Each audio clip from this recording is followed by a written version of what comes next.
Hello students, good morning. Today I am going to take your topic 8.4, that is the gravitational constant G. इसके लिए ये मैंने diagram बना रखा है।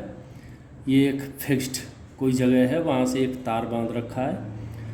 उस पर जो है एक A से B यानी कि लेंथ L की एक जो हमने रॉड ले रखी है, बार जिसे बोलते हैं। इस बार के ध्यान देना ज़रा, इस बार के एक और यहाँ पर हमने M मास का एक LED लेड यानी कि शीशे की एक बॉल स्पेयर ले रखी है। उसी साइज़ की शीशे की बॉल हमने इधर भी ले रखी है। ये ध्यान देने वाली बात है कि ये बार के इधर है, ये बार के इधर है, ठीक है। अब जो है इसमें जो है इसके जस्ट अपोजिट में एक बड़ी बॉल LED लेड मतलब शीशे की बॉल ले ली है, स्पेयर ले लिया है। ये बड़ा साइज़ है। और इसके अपोजिट में H2 एक बड़ा स्पेयर ले लिया है लेड का। तो इस कंडीशन में क्या होता है कि जब इन दोनों को, इसको यहाँ पर लगाते हैं, इसको यहाँ पर लगाते हैं, तो ये बॉल इसको अपनी ओर खींचेगी, ठीक है। और ये बॉल बड़ी वाली इसको खींचेगी, ठीक। अब होता क्या है कि उस कंडीशन में ये बॉल जो यहाँ पर थी, ये जब इधर खींचेगी, ये इधर खींचेगी, तो ये वायर ट्विस्ट होगा। ये वायर जो है आपका ट्विस्ट होगा, मुड़ेगा एक ओर को। और इसमें क्या है, इस पर कोई फोर्स नहीं लगेगा, इस बार पर, मतलब इस पर कोई प्रॉब्लम नहीं आएगी, बस इसमें ट्विस्ट आएगा। इन चीज़ों को ध्यान में रखते हुए हम अपने डिस्कशन को आगे बढ़ाते हैं, ठीक है। और इसमें मैं एक और बात बता दूँ, यहाँ से इस सेंटर से और इस सेंटर की दूरी स्मॉल बॉल और बड़े बॉल की बीच में स्पेयर्स में डिस्टेंस D है, इसकी लेंथ L है। हो गया। अच्छा, अब हम आगे बढ़ते हैं। तो ये एक इंग्लैंड के एक वैज्ञानिक हुए कैवेंडिश, उन्होंने जो है जी का मान निकालने के लिए, इस जी का ग्रेविटेशनल कांस्टेंट की वैल्यू निकालने के लिए इस टाइप के एक डायग्राम का प्रयोग करके ये प्राप्त किया है। ए बी एक बार है, S1 और S2 आपकी स्मॉल बॉल है इस लेड की, तो ये यहाँ पर रखी हुई हैं। और अब जो है दो बड़ी लेड ले ली हमने जो अपोजिट में है, और उनको अगर इस डायग्राम के अनुसार लगाएं तो बड़े स्पेयर्स छोटे स्पेयर्स को खींचने लगेंगे, यानी कि अट्रैक्ट करने लगेंगे in equal and opposite direction में, ठीक। तो इसका क्या मतलब हुआ, इक्वल एंड अपोजिट डायरेक्शन में जब ये इधर जाएगा, ये इधर आएगा, उस कंडीशन में there is no net force on bar, इस बार पर कोई फोर्स नहीं होगा। But torque tau is equal to force जो लगा है इस बॉल की वजह से इनटू लेंथ L, इस बार की जो लेंथ है, ये फोर्स, ये torque will be equal to this much, जो कि इस बॉल और इस बॉल के कारण ये जो ट्विस्ट जो हुआ है, ये इधर जाएगी, ये इधर आएगी, तो equal to F into L attract, ये होगा where attraction force between big spheres and its neighbouring small. ये बिग स्पेयर हो गया, ये स्मॉल स्पेयर हो गया, ये इन दोनों के बीच में इतना टोर्क लगा है, ठीक है। सो टाउ ट्विस्ट्स सस्पेंडेड वायर, ये जो सस्पेंडेड वायर है इसको ये ट्विस्ट कर देता है, यानी कि ऐसे घुमा देता है या ऐसे घुमा देता है, ठीक है। ये so twist suspended wire till such time as the restoring torque, एक नया शब्द आ गया, रीस्टोरिंग टोर्क। ये कब तक ट्विस्ट करेगा, कितने समय के लिए इसे ट्विस्ट करेगा इस वायर को, as the restoring torque of wire equals to the gravitational torque, जब तक कि ये टोर्क ग्रेविटेशनल टोर्क के बराबर नहीं हो जाता है, जब तक ये फोर्स लगाएगा, ठीक है। अगर ये ट्विस्ट जो है, ये वाला ट्विस्ट, ये मैं दोबारा बना रहा हूँ, ये AB बार हो गई, और ये जो ट्विस्ट मान लो ऐसे हो गया। अब ट्विस्ट ऐसे हुआ तो मान लो ये एंगल थीटा है, तो ये इफ़ एंगल थीटा ये इधर झुका तो ये अपनी पोजीशन से बदला, इसका मतलब एंगल थीटा बन गया, इधर भी थीटा होगा, तो ये हो गया angle of twist of wire, ये हो गया। अच्छा जी, अब क्या है, अब रीस्टोरिंग टॉर्क जो होता है, रीस्टोरिंग टॉर्क दैट इज वो होता है प्रोपोर्शनल टू एंगल थीटा। तो इस कंडीशन में रीस्टोरिंग टॉर्क कितना हो जाएगा, is equal to theta tau के बराबर हो जाएगा। ये रीस्टोरिंग टॉर्क है, ये ध्यान देना, ठीक। और टाउ क्या है, टाउ है restoring couple per unit angle for D. मैं फिर दोबारा बोल रहा हूँ, ये टाउ क्या है, टाउ इज रीस्टोरिंग टॉर्क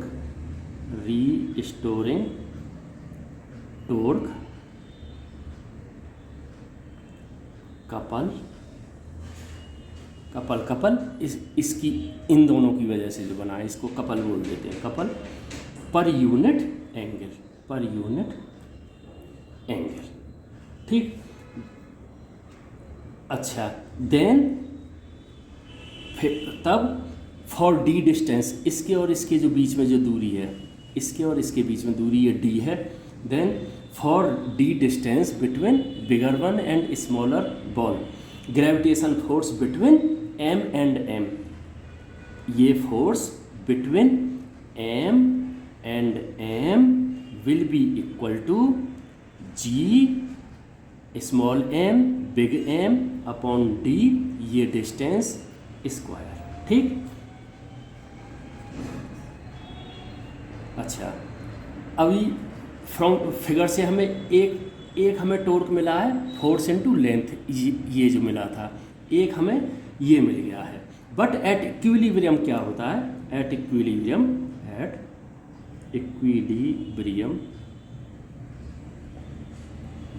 तो दिस फोर्स एट इक्विलिब्रियम, जो दोनों टॉर्क होंगे, एक तो रीस्टोरिंग टॉर्क और एक एराइजिंग जो टॉर्क है, दैट विल बी इक्वल। यानी कि इसका मतलब क्या हो गया, ये जो फोर्स है, अगर इसे हम लेंथ के साथ अगर मल्टीप्लाई कर देंगे, then it will be equal to tau is equal to M G upon D square multiply by L, ये लेंथ, ठीक है। ये फोर्स हमने ये निकाल लिया, एल हमारा ये आ गया, ठीक। तो इस कंडीशन में this will be equal to अब कितना हो जाएगा, यहाँ पे एल की मल्टीप्लाई की है तो इसमें भी एल की मल्टीप्लाई होगी, तो इसे मैं हटा के इधर लिख देता हूँ जिससे दिखाई दे जाए, मल्टीप्लाई बाई थीटा, ये इसके बराबर हो जाएगा, ठीक है। फिर अगर क्लियर नहीं हुआ हो तो फिर दोबारा बता दूँ, एक है रीस्टोरिंग टॉर्क, ठीक, ये हो गया इसके बराबर यहाँ पर, और ये है बार पर जो लगा है टॉर्क लेंथ एल पर, वो है इसके बराबर। एट इक्विलिब्रियम ये दोनों बराबर होंगे, अगर क्लियर नहीं हुआ हो तो चलो क्लियर तो हो गया है, अगर कोई डाउट है तो you can write in comment box. अगर हम जो हमारे पास जो वैल्यू हैं, अगर हमारे पास वैल्यू मिल जाए, एम की मिल जाए, बिगर एम की मिल जाए, और ये डी की मिल जाए, टाउ की मिल जाए, थीटा की मिल जाए, तो हम इससे इनकी सहायता से जी की वैल्यू निकाल सकते हैं, जो कि आती है 6.67 multiply by 10⁻⁻11 newton metre square upon kilogram square, ठीक है। ये हो गया आपका 8.4। तो क्योंकि मैं ज़्यादा लंबा नहीं खींचना चाहता, क्योंकि बच्चे बोर हो जाते हैं, मैं इसे यहीं पे समाप्त करता हूँ और नेक्स्ट टॉपिक लूँगा। ओके, बिफोर एंडिंग मैं आपसे कहना चाहूँगा कि आप मेरे चैनल को लाइक करें, सब्सक्राइब करें और अपने दोस्तों को अवश्य शेयर करें, जिससे कि आपको लेटेस्ट मेरे लेक्चर मिलते रहें। Thank you. हेलो स्टूडेंट्स, अब हम शुरू करने जा रहे हैं topic 8.5 that is acceleration due to gravity. इसके लिए हम जो है ये मान के चलते हैं कि we imagine that earth is divided into different spherical shells. जैसे कि मैंने यहाँ पर लिया है 2 सेल में डिवाइड कर दिया है पृथ्वी को, होल अर्थ को। एक ये है आउटर सरफेस यहाँ से यहाँ तक, और एक अंदर वाला स्फीयर है, ठीक है। और यहाँ से यहाँ तक की जो इसकी दूरी है वो d है, और फुल अर्थ की जो रेडियस है वो RE है, और इंटरनल जो अंदर वाला इनर पार्ट जो है अर्थ का उसकी रेडियस R है। इनर वाले अर्थ पोर्शन की जो मास है वो mR है, और होल अर्थ का जो मास है वो है ME, ठीक है। अब मान लो अंदर वाला जो पृथ्वी का जो शेल है स्फेरिकल सेल, उसके पॉइंट P पर, यानी कि आउटर एज पर, इस पर जो है at the surface of inner sphere shell mass m, point mass m रखा है। तो अब हम इसमें फोर्स निकालना चाहेंगे कि इनर सेल के द्वारा इस मास पर कितना फोर्स लगेगा, ठीक है। उसकी सहायता से हम एक्सेलरेशन भी निकाल सकते हैं ड्यू टू ग्रेविटी।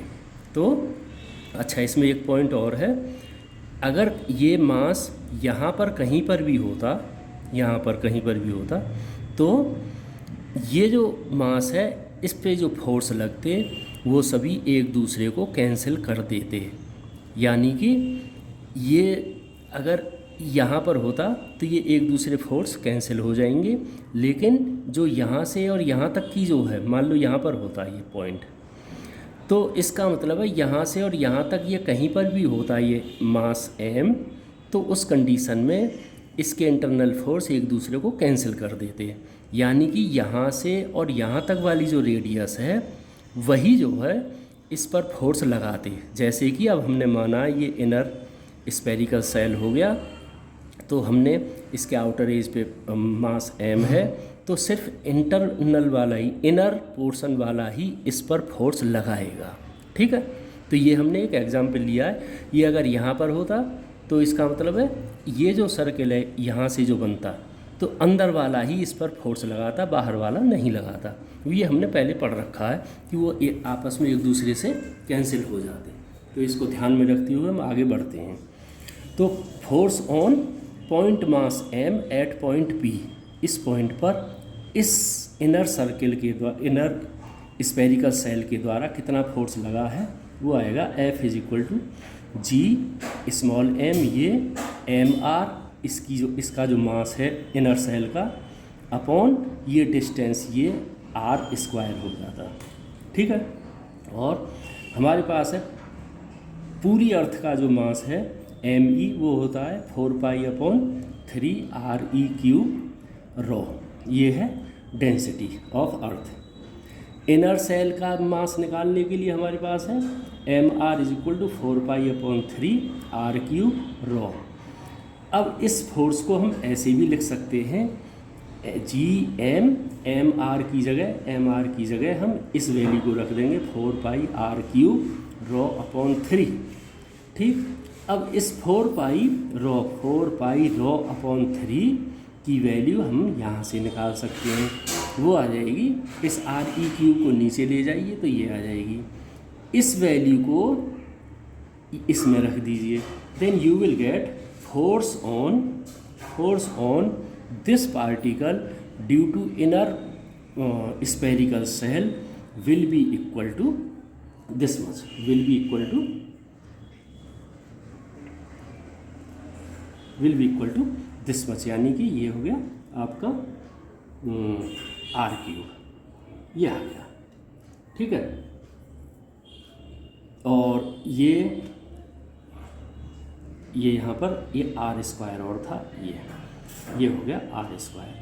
अब R² से ये कट जाएगा तो ये हमारे पास बचेगा ये, और ये कट जाएगा। ये हमारे पास फोर्स आ गया due to inner mass on particle m which is lying at the surface of inner radius, outer edge पर ये रखा है। ठीक, अब इससे आगे बढ़ते हैं कि अगर ये आर पूरी लेंथ होता है, ये पॉइंट यहाँ के बजाय यहाँ पर होता, यहाँ पर, यानी कि if R is equal to R E, उस केस में क्या होता, force will be equal to G M E M R E upon R E cube. इससे ये कट जाएगा तो you will get M E M upon R E square. ये हो गया क्लियर। अब ये हमने अपनी जो कंसेप्ट थी उसे एक्सटेंड कर दिया यहाँ के बजाय यहाँ पर। तो इससे हमें क्या हेल्प मिलेगी, हम इससे जो है जी का फॉर्मूला निकाल सकते हैं, दैट इज़ एक्सेलरेशन। एक्सेलरेशन का हमें पता है कि इस एम को अगर नीचे ले आएँ, F upon M that is equal to G, that is acceleration due to gravity. तो ये हमारे पास बचेगा G M E upon R E square. ठीक है, ये हमारे पास G, with the help of this one we can calculate the value of G. अब दूसरी ओर चलते हैं कि अगर जी का की वैल्यू हमें पता है, we know the value of G, we know the value of this G 6.67 into 10⁻11। अभी हमने 8.4 में ये निकाला था। एम ई की वैल्यू हम निकालना चाहते हैं, आर ई की वैल्यू अराउंड 6000 किलोमीटर होती है, वो होती है। तो इन सब की हेल्प से हम we can calculate the mass of earth, the mass of earth. ठीक है, इस बेस पर ये कहा जाता है कि कैवेंडिश जो इंग्लिश साइंटिस्ट थे, उन्होंने पृथ्वी के मास का कैलकुलेशन कर दिया है। तो ये ध्यान देने वाली बात है, ये क्वेश्चन आ सकता है कि what is known as Cavendish weighed the earth. तो this is known as Cavendish